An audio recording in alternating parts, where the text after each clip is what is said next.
बिस्मिल्लाहिर्रहमानिर्रहीम। अस्सलाम वालेकुम नाज़रीन, मैं हूं आपका मेज़बान दानिश अंसारी और आप देख रहे हैं शामी रूहानी टीवी। और मेरे साथ मौजूद हैं मशहूर एस्ट्रोलॉजर एम ए शामी साहब। शामी साहब से आज हमने बड़े दिलचस्प और बड़े इंपॉर्टेंट टॉपिक पर बात करनी है और जो टॉपिक है नौरोज़ के हवाले से। मई में नौरोज़ का दिन आ रहा है, बड़ा ख़ास दिन है। इस दिन कहते हैं कि कायनात जो है वो कुछ लम्हात के लिए रुक जाती है और ये वही लम्हात होते हैं जिसके दौरान अगर कोई दुआ की जाए तो वो कबूल होती है। और नौरोज़ का दिन के हवाले से ही कहा जाता है कि हज़रत आदम अलैहिस्सलाम इसी दिन इस दुनिया में आए और हज़रत नूह अलैहिस्सलाम की ने जब वो कश्ती समंदर में डाली तो वो नौरोज़ का दिन ही था। तो ये बड़ा अहम दिन है, इसके हवाले से हम सर से जानेंगे। अस्सलाम वालेकुम सर। जी वालेकुम। सर जी बड़ा इम्पोर्टेंट टॉपिक है और जी जो नौरोज़ का दिन है वो बड़ा बाबरकत बाइस बरकत है। इसके दौरान जो दुआ होती है वो कबूल होती है। काइंडली इस हवाले से बताइएगा कि वो कौन-सी ख़ास सात है? लेकिन दानिश ऐसा है कि जो है ना दवा एक हमारी मेटाफिजिकल चीज इतनी ना नजर नजर नहीं आती, लेकिन उसका इफेक्ट बहुत होता है, बड़ा असरअंदाज होता है। इसलिए हर वक्त हम हर सारे से कहा जाता है कि मेरे हक में दुआ की। हर मुसलमान को जो कहता है तो सबसे बड़ा उसके लिए जो अफजल उसको खैर पहुंचाने का जो जरिया है कि उसके हक में दुआ करे।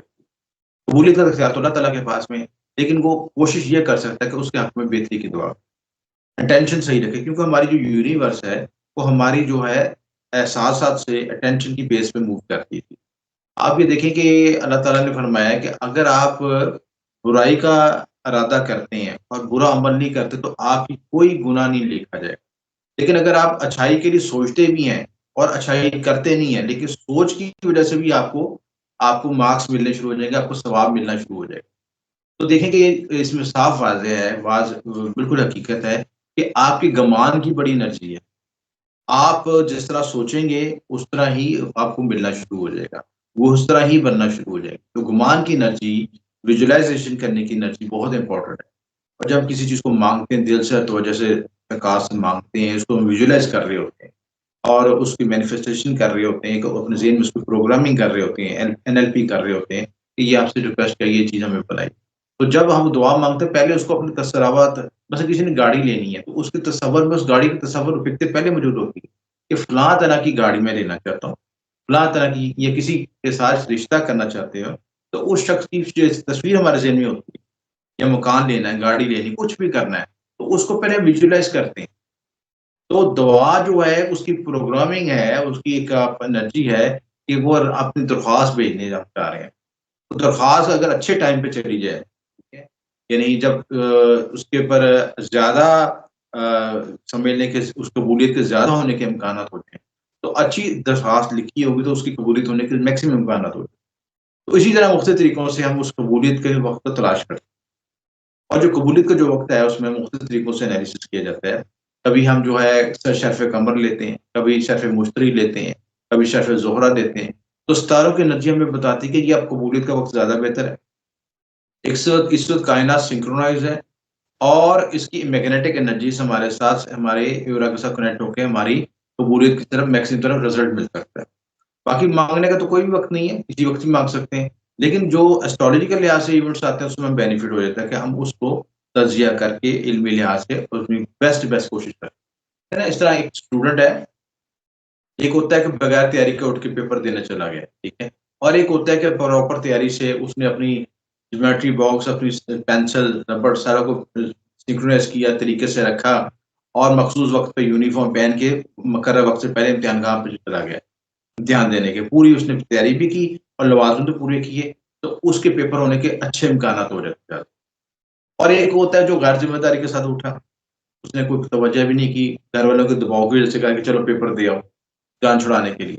तो दोनों में फ़र्क होगा, ज़ाहिर बात है, दोनों के रिज़ल्ट में भी फ़र्क होगा, दोनों के मार्क्स में भी फ़र्क होगा। तो इसी तरह दुआ माँगने के जब असलूब पूरे कर लिए जाते हैं, तो दुआ कबूल होने के मैक्सिमम इम्कानात होते हैं। तो उसमें ये जो ख़ास वक़्त आ रहा है, नरोज़ का बड़ा इम्पोर्टेंट टाइम होता है।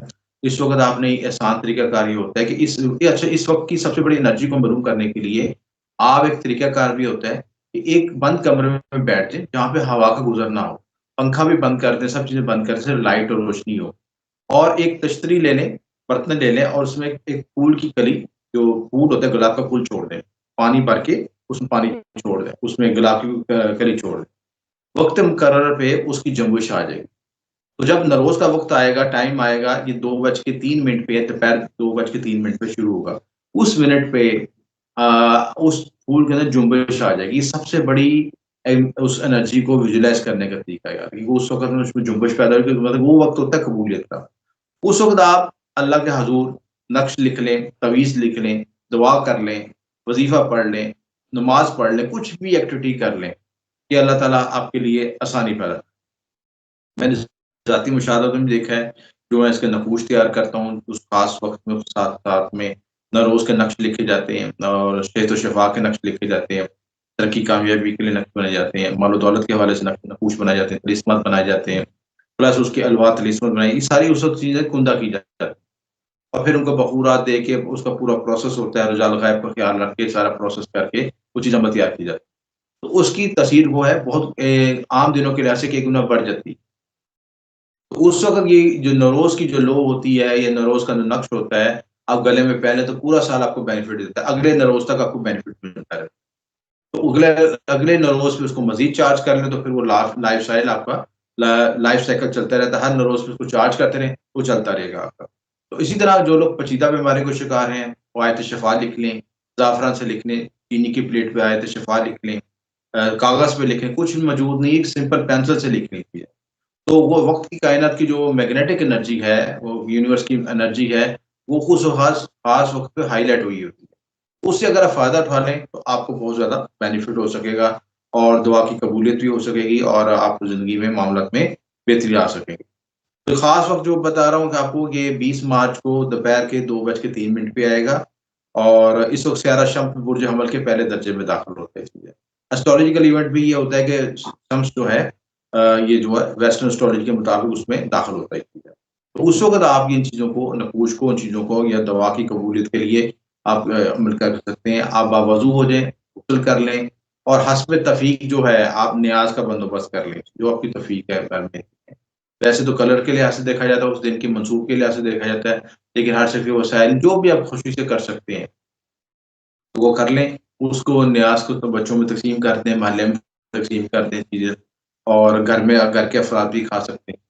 تو گھر کے افراد، تمام افراد جو ہیں مجموعی کوشش بھی کر سکتے ہیں، تمام اکٹھے ہو کے بھی نماز پڑھ سکتے ہیں، حاجات کے لیے دعا بھی کر سکتے ہیں چیزیں. تو بڑا مؤثر وقت ہے، اس سے فائدہ اٹھا سکتے ہیں، اور اس نقش پہ اس میں دعا کی قبولیت کے میکسیمم امکانات ہو. تو غیب کا علم تو خدا کی ذات کے پاس ہے، لیکن انسانی کوشش کی جا سکتی ہے، جس میں انسانی کوشش کر کے اپنے معاملات میں بہتری لائی جاتی ہے. ٹھیک، بہت شکریہ سر، آپ نے اپنے قیمتی وقت میں سے کچھ وقت نکالا، اتنا زبردست علمی پروگرام نوروز کے حوالے سے ہمارے ساتھ شیئر کیا، اور وہ ساعت، وہ ٹائم، وہ دن بتایا جس دن اگر آپ دعا کریں گے انشاءاللہ وہ ضرور قبول ہوگی. اگلی ویڈیو تک کے لیے مجھے اور احمد شامی صاحب کو اجازت دیجیے. اللہ حافظ.